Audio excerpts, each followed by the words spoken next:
What's up, y'all? Got a banger from the wall. Let's get straight into it. So I thought I'd talk for just a minute about this divorce that I'm going through. Because I'm sure, just like I found some relatable advice through here, other people might relate to me. Helpful advice from a divorcee. Shots fired! Shots fired! I don't really see that happening, love. So I was married for 10 years. I got married young. I was 21, barely. 3 days, 21. Already had a baby. He was 8 weeks old at our wedding. And shotgun wedding, as they would call it. Shotgun wedding is when you're knocked up, you pretty much are either had the baby or you're pregnant and you're like, well, we might as well get married. It's usually pretty stupid, if you ask me. I remember feeling like my was missing out. I didn't get to live my life. Marriage was temporary from the beginning. Like that I wasn't going to make it. And I didn't know what that feeling was. I just thought it was... That was the streets calling. Hello. Cold feet, but it kind of... No, it's cold streets. Manifested itself for the next 10 years. And here we are 10 years later going through a divorce. So... You knew this was going to happen, though. Have you guys ever seen the movie He didn't Ice really Age? start this process. I guess it was more so me. Sid from Ice Age? Shots fired! Shots fired! Have you ever seen that? Maybe The Emperor's New Groove? I don't know, something like that. Because I was always looking for someone else because I didn't know how to be loved or how to accept love from somebody. Wow. And so I didn't know how to accept love from somebody, so therefore I needed to go out and get my cheeks beat by another guy. What? while he was fighting for me, I was pushing him away. But I never truly accepted happiness. Oh my God. I left the good guy. I left the guy that everybody looks at and is like, that's a dad. That's a husband. That's how it's supposed to be. He did the dishes. He cleaned the house. He took the kids to school. He worked all day. He made good money. He supported us. I mean, yeah, we had our problems, but he was the good guy. Stupid. So I'm here to tell you. Don't leave the good guy. If you've got a good one, ladies, just keep him. That's what they always do. It's okay to leave the good guy. Oh, never mind. Don't stay because he's the good guy. Leave because he's not the guy for you. Huh? Leave because you have to be happy. Because if you don't feel in love, then who cares if he's the good guy? And that is a Bro, hard... what happened, man? God. Women back in the day got married for duty because they understood that being a wife was a dutiful job. Nowadays, women are like, if it's not just all sunshine and rainbows, I'm gonna leave. It's like, baby girl, marriage is work. Marriage is a job. Being a wife coincides with having duty to your husband. Like, come on, dude. This is why these children shouldn't be getting married. These 21-year-olds that have been getting their backs blown out and they have an 8-week-old. It's like, just because you can go out there and get bucked and have a kid doesn't mean you're ready to be a wife or ready to be in a marriage. She even said she was ready to get divorced from the jump. Truly sad. harsh reality that I'm facing right now and a lot of scrutiny from a lot of people. But as you should. Bring back shaming this it's behavior. okay to leave the good guy. I hope that helps you. Misery loves nobody, company. It doesn't. Nobody has looked me dead in the eye and say, it's okay to leave the good guy. Because that's bad advice, dude. Husband is a good guy, but you're ready for divorce, you're not a bad person. So don't let... Where did all the good men go? If you're not happy in your marriage, That's what I'm saying. Yeah, where did all the good men go? You're divorcing them. just get a divorce and then go find someone new so you can enjoy some more temporary happiness. Like, this has got to be the worst advice I've ever seen on the internet. Like, I thought marriage was a commitment for better or worse. Nah, it's just when you're not happy, leave. Go find someone else. But guess Well, a lot of the women nowadays are, I call them serial monogamous. What would you guys call them? Let me know in the comments. What would you guys call these modern women that get in these marriages and get in these relationships and then just jump over to the next guy and they just monkey branch over? Personally, I call them serial monogamous, because you're only being monogamous in short periods of time to one man. He blows your back out. He realigns your spine. Then you get rid of him because the butterflies and the excitement's not there anymore. And so you have to go find a better guy. And then you need the excitement. Like, that's what it is these days. Women aren't getting married for duty. Men are. Men haven't changed. But it's the women that have changed. X. Brothers, on the wedding day, I've always said there's only one person. Good Lord. Absolutely brutal. I can't believe she even admitted that stuff. Let's get into this. What is this? Is this a post-wall divorcee? The ongoing divorce trend is proving that many women are leaving marriages without second thought. This is what is leading to many of them regretting their decisions. It's all about feelings and happiness, but not the vows themselves. Okay, based. Many of them regretting their decisions. It's all about feelings and happiness, but not the vows. Kirsten, I'm 53 and I am in a big mess. Damn! 53, damn! Because I am moving out of my house that I've been with my husband for more than 30 years. I'm 53. I know I look 53, but that's what I am. I'm also hugely... She goes, I'm 53, but you know, my glass looks 53. At least she's based enough to know that. overweight because I've been miserable for so long that all I do for pleasure is Eat. have a glass of wine or have some nice food because I don't have any happiness. Nothing brings me happiness anymore. Besides more penis, though. And that's what you need, huh? With my husband. I got an apartment. I got a job. So I'm going to move into that apartment. It's a one-bedroom apartment. Wow. And I have 3 daughters, but they're older. So literally getting on TikTok, holding the phone up here so we don't see the double chin, wrecking her own home. Stupid. You can't make this stuff up, dude. they can come and I'll sleep on the couch. But I didn't know what else to do. That's all Stay with your husband? Can afford where I am. But I did get the apartment under my own credit. Wow. I cry a lot. I'm going to try not to. But I wonder if there's any women out there like me at my age. Who wrecked I'm their not own expecting home. to be here, but being here. And I'm doing this all by myself. Aww. I haven't told my husband or my children yet. I don't know how. Wait.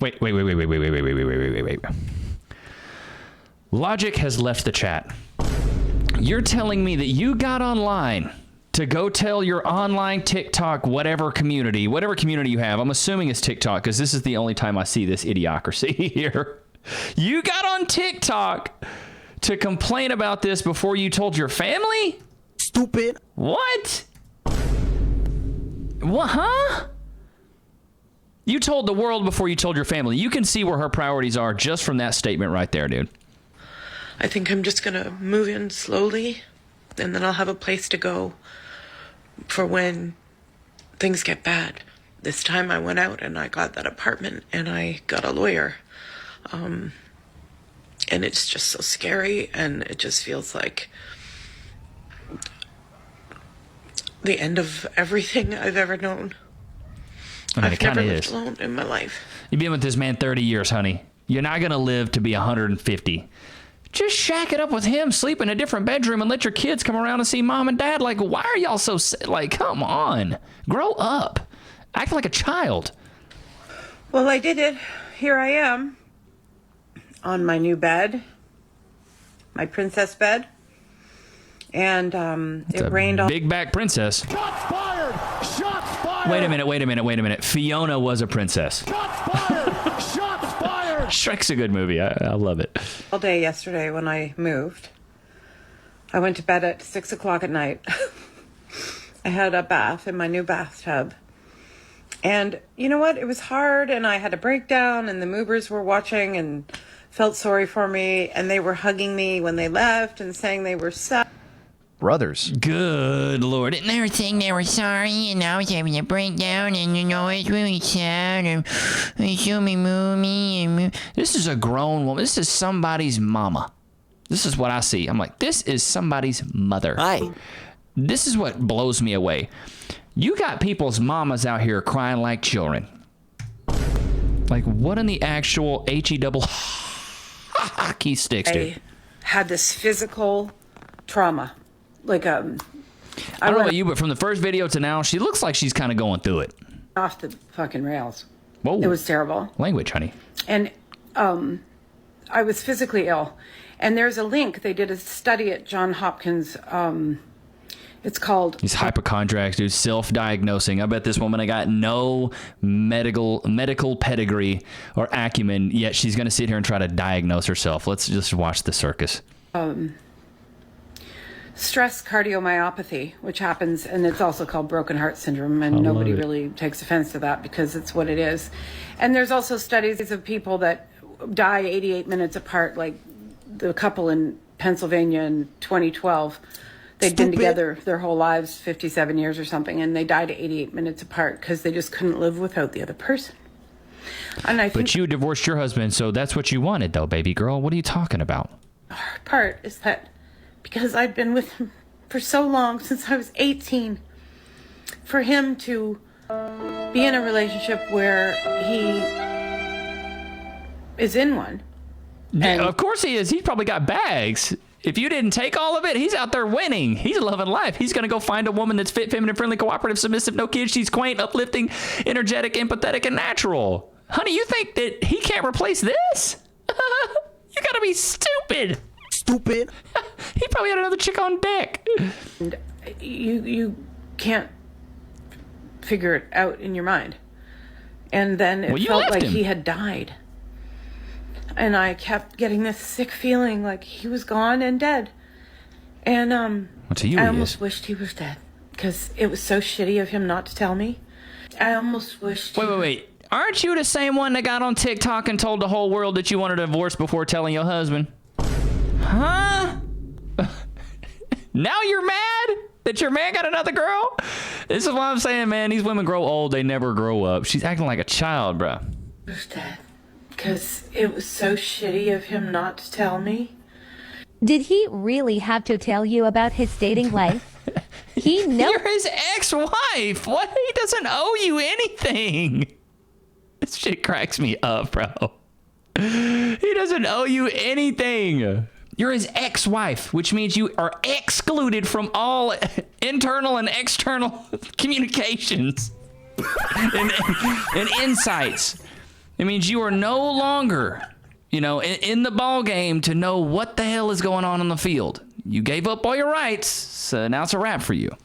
She's not selfish because, as everyone knows, she deserves to be happy. Yeah. In Pennsylvania, the courts decide in a divorce based on equitable distribution. Okay. Equitable distribution does not mean equal division of assets. It means what the court considers fair. Good. The biggest factor the court's looking at is the difference between the parties' incomes. What the court may not consider is if your spouse cheated. If your spouse cheated, it has no bearing on how the assets are going to be allocated between the two of you. The only thing that will matter if your spouse cheated is whether you're going to have to pay them any type of alimony. It's a factor the court would consider if you were making more money. Damn. If you make less money than them, the fact that they cheated has no bearing on your divorce. And that's why they keep... Wow, that's wild. Divorce laws are crazy, though, bro. They're absolutely crazy. Absolutely wild to me. Sure. What's your take on some of these issues? Well, I mean, I love marriage. I've done it a few times. So, that's my thing, A few times. And I hate to say, in my younger day, I used to see it as a sport. I got married for sports. I did get married for the wrong reasons because a lot of women, they don't know how to, cash in on a marriage. Oh, but I had the formula, so I did it for fun. Wow. Okay, wait. Oh my God, bro.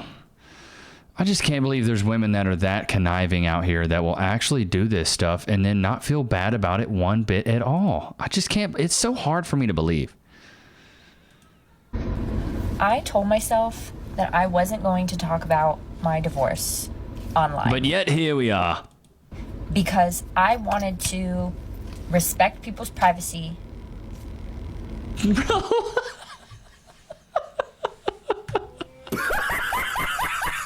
Stupid.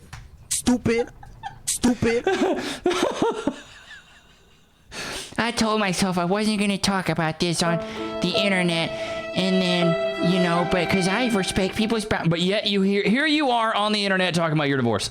Like, come on, dude. Oh my God. Do they hear themselves? But But I feel like I'm going insane. let's hear it. I have been separated from my soon-to-be ex-wife for less than a month. And it is just obstacle after obstacle. Oh yeah, lesbians get divorced at a much higher rate than heterosexual couples. Food for thought. I don't know if you guys knew that.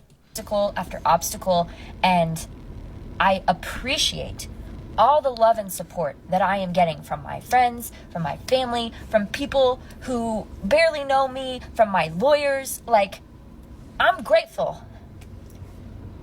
But what I think people don't realize is, like, if you are not in the divorce, so like all my friends and my family, whatever, like their lives continue. And I'm over here drowning, struggling to breathe, crying all the time, feeling so angry, feeling like this 24/7. And my life Welcome to adulthood, honey. Oh, look, the consequences of my own actions. Oh, no. has to continue too. And I'm getting up in the morning and I'm doing the best I can. Have y'all ever seen the show Gumby? Shots fired! Shots fired! Because that's life. I'm a 30-year-old, like I'm an adult. I have a big girl job. That's just how it works. But I feel like I am screaming. And I'm like back here screaming and everybody else has continued walking forward and they can't hear me anymore. And it's not their fault. The anger that I feel right now is not their fault. Duh. like I always say, everything that happens in your life is your problem. Nothing that happens in your life is anybody else's fault. You're in control of everything that happens in your life. Even if it's unexpected, it's still your life. Deal with it, bro. Deal with it. Stop playing the victim. As soon as you play the victim, you give up all your power. Stop playing the victim to these circumstances. You are not the victim. You are the hero of your own story. Because here's the thing, dude. I've been talking about this book, As a Man Thinketh, by James Allen.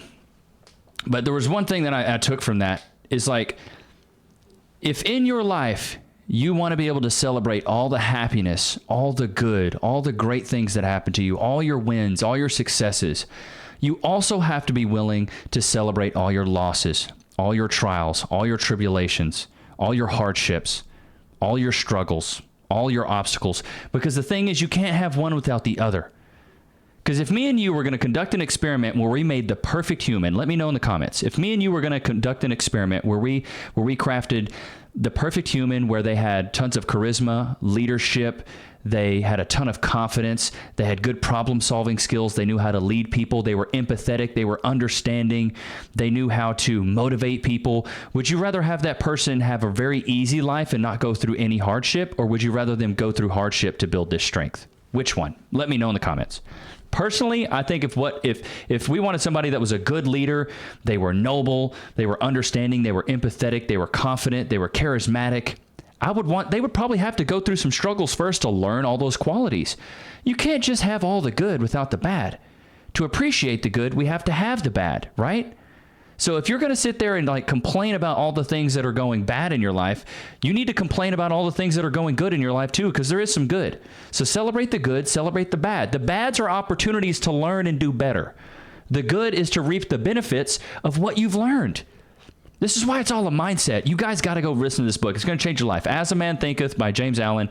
Also, you can go get the new ebook I put out. It's called The 4 Pillars of Personality, where I talk about the 4 things that you need to be irresistible to women and be respected by men. Humor, charisma, confidence, and stoicism.